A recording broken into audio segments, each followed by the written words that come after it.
మనస్ఫూర్తిగా కోరుతున్నా.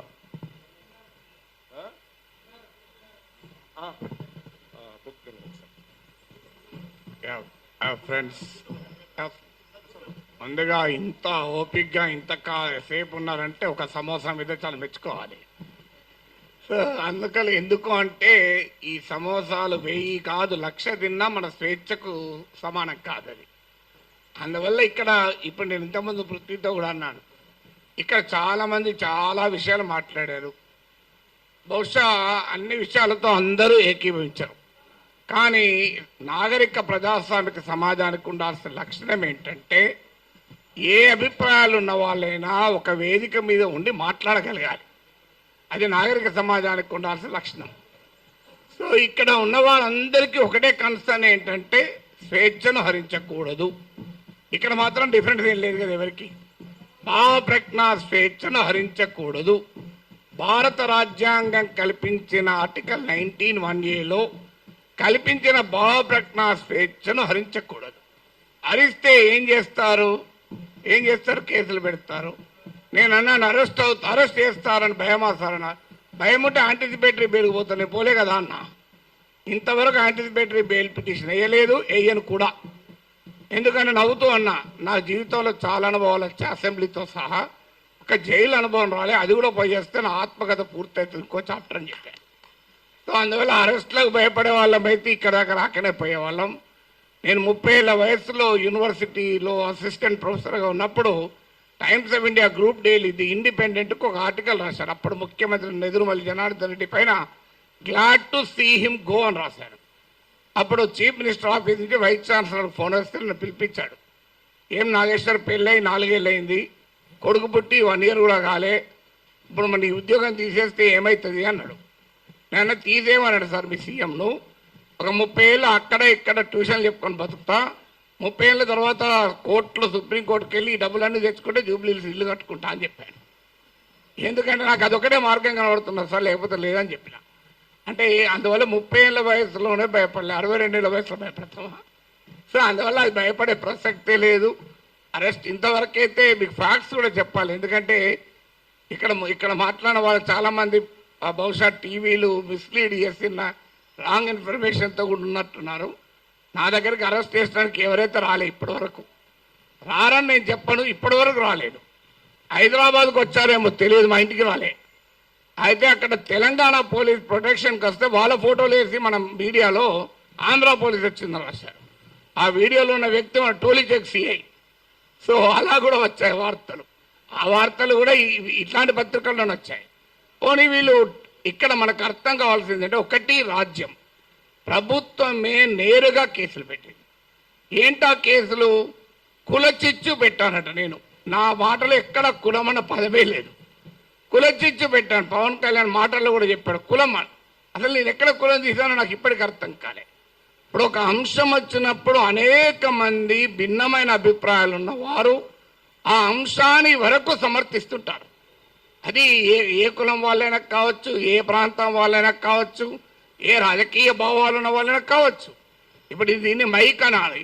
దీన్ని మైక్ అని ఒక కులం వాళ్ళకి చెప్తే మైకు, ఇంకో కులం వాళ్ళు చెప్తే కాదు స్టిక్ అంటారా? ఒక పార్టీ వాడికి చెప్తా మైకు, ఇంకో పార్టీ వాడికి చెప్తా బాటిల్ అంటారా? ఎవరైనా మైక్ అనాలి.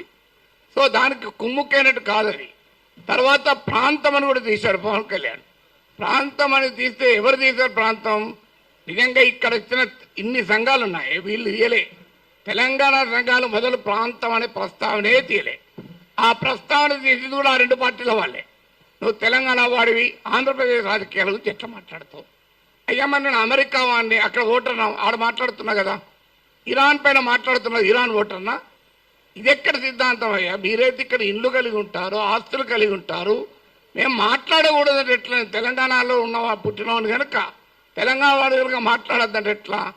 అంటే కులం తీసింది మీరు, ప్రాంతం తీసింది మీరు, మళ్ళీ మమ్మల్ని కులము ప్రాంతం తీశారంటున్నారు. ఎంత ఆశ్చర్యమో చూడండి. ఇక అది కులం చిచ్చు పెట్టారని కేసు పెట్టారు, అక్కడ కులం ప్రస్తావన కూడా చేయలేదు. నేను ఇంకో కేసు ఏంటిది, ఈవెన్ నోటీస్ ఇవ్వకుండా కూడా అరెస్ట్ చేయొచ్చు 3 ఏళ్ళు. ఏంటదా అంటే అల్లర్లు సృష్టించేదానికి పనిచేశారట. నేను ఇప్పుడు ఈ ఇన్సిడెంట్ జరిగి 10 రోజులు అయింది. ఎక్కడ అల్లర్లు అయింది?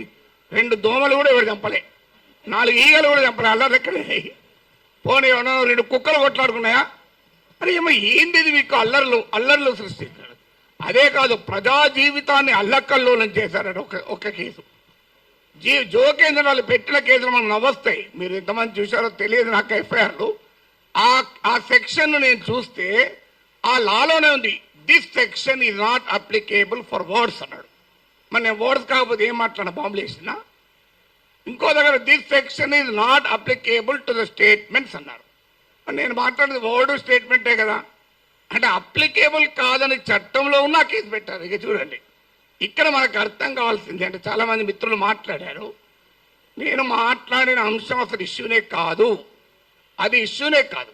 నన్ను కులం అన్నారు. ఇప్పుడు ఇంతకుముందు విమలక్క గారు చెప్పారు, నేను ఏ కులంలో పుట్టాలనే హక్కు నాకుంటే, అది అవకాశం నాకుంటే అది నేను డిసైడ్ చేసుకుంటాను. ఎక్కడో చూడ పుట్టిన తర్వాత ఎక్కడున్నాం అనేది పాయింట్ కదా. చిన్నప్పటి నుంచి అణగారిన కులాల కొరకే పనిచేసాను తప్ప అణగారిన జాతుల కొరకు వర్గాల కొరకే మాట్లాడాను. ఇక్కడ కాదు, ప్రపంచంలో ఎక్కడ అణచివేతుంటే అక్కడ మాట్లాడాం. ఇక్కడ కాదు, ఏ వెనుజులాలో నా కులం ఉందా, నా ప్రాంతం ఉందా, వెనుజులాలో అణచివేత గురించి, క్యూబాలో అణచివేత గురించి మాట్లాడాం, కొలంబియాలో మాట్లాడాం. అక్కడ ఎవరి కులాలు ఉన్నాయి, ఎవరు ఏమున్నాయో మాకు. సో ఎక్కడ అణచివేతుంటే అక్కడ మాట్లాడతాం. సో అందువల్ల ఇక్కడ అసలు విషయం ఏంటి అంటే, ఇంతకుముందు చెప్పారు మన మిత్రుడు రఘు చెప్పాడు, అసలు విషయం ఈ ఇష్యూనే కాదు. ఇష్యూ ఏంటి, ఆంధ్రప్రదేశ్కు విశాఖపట్నానికి రైల్వే జోన్ ఇచ్చాడు. ఆ ఇచ్చినట్టే ఇచ్చి ఆదాయం వచ్చే కిరండాల్ కోరాపూట్ లైన్ తీసేసి ఇచ్చారు. ఆ లైన్ను ఒరిస్సాకు పంపించారు. ఆంధ్రప్రదేశ్లో ఒక్క రాజకీయ పార్టీ అడగదు. నా పైన గంట సేపు డిబేట్ పెట్టే టీవీ ఛానల్ కూడా అడగవు. విచిత్రం ఏంటంటే, అయ్యా మరి ఈ రైల్వే జోన్ ఇచ్చారు, ఆదాయాన్ని ఇచ్చేదాన్ని తీసుకెళ్ళి ఒరిస్సాలో కలిపారు, ఇది అన్యాయం కదా అని ఒక్కరు అడగలే. నాగేశ్వర్ పైన 1 hour డిబేట్ పెట్టిన వాళ్ళకు ఆంధ్రప్రదేశ్ ప్రజల కోసం అవసరమైన ఈ ఒక్క టాపిక్ మీద ఎందుకు డిబేట్ పెట్టరు? ఆన్సర్ లేదు. ఇక మీకు మచిలీపట్నం పామర్రు ప్రాంతంలో మీకు విలువైనటువంటి ఆయిల్ అండ్ గ్యాస్ నిక్షేపాల్ని ఓఎన్జీసీ కనుగొంటే అత్యంత చరిత్ర జరిగిన దుర్మార్గ చరిత్ర గల వేదాంతకి ఇచ్చేశారు. తూత్కుడిలో ప్రజల్ని చంపినటువంటి వేదాంతకి ఇచ్చారు. ఇది ఆంధ్రప్రదేశ్లో ఏ ప్రధాన పార్టీలు రెండూ అడగలే. ఇక్కడ నా పైన డిబేట్ పెట్టిన టీవీ వాళ్ళు అడగలే. విచిత్రం ఏంటంటే, కానీ నేను అడిగాను. అది కోపం ఏంటంటే ఇలాంటి ఉదాహరణ 100 చెప్పగలుగుతాను. అందువల్ల పబ్లిక్గా క్వశ్చన్ చేయకూడదు. అందువల్ల ఒక్కసారి బెదిరిస్తే దాన్ని డాక్ట్రైన్ ఆఫ్ చిల్లింగ్ ఎఫెక్ట్ అంటారు. అంటే బెదిరిస్తే వీడు నోరు విప్పడని. కానీ గుర్తుపెట్టుకోవాలి, ఎంత బెదిరిస్తే అంత బిగ్గరగా అడుగుతాం, పని కట్టుకొని కూడా అడుగుతాం. అదే నేను అన్నది. అదే అని యుద్ధం మీరు మొదలు పెట్టారు, నేను ముగిస్తాను అన్నాడు. మళ్ళీ దాన్ని పెట్టుకొని యుద్ధం చేస్తావట అంటాడు. అయ్యా నేను ఏమన్నా అందులో క్లియర్గా నా ప్రజా సమస్యల పైన అంటే ఇప్పుడు ఇంకా దానిపైన కేసు పెట్టలేదు. బహుశా ఎఫ్ఐఆర్ ఛార్జ్ షీట్లు యాడ్ చేస్తారో తెలియదు. కానీ ఒక్కడు మాత్రం మళ్ళీ చెప్తున్నాను, మీరు అరెస్ట్ చేసుకుంటారా, కేసులు విత్డ్రా చేస్తారా, చెయ్యరా, అది మీ ఇష్టం.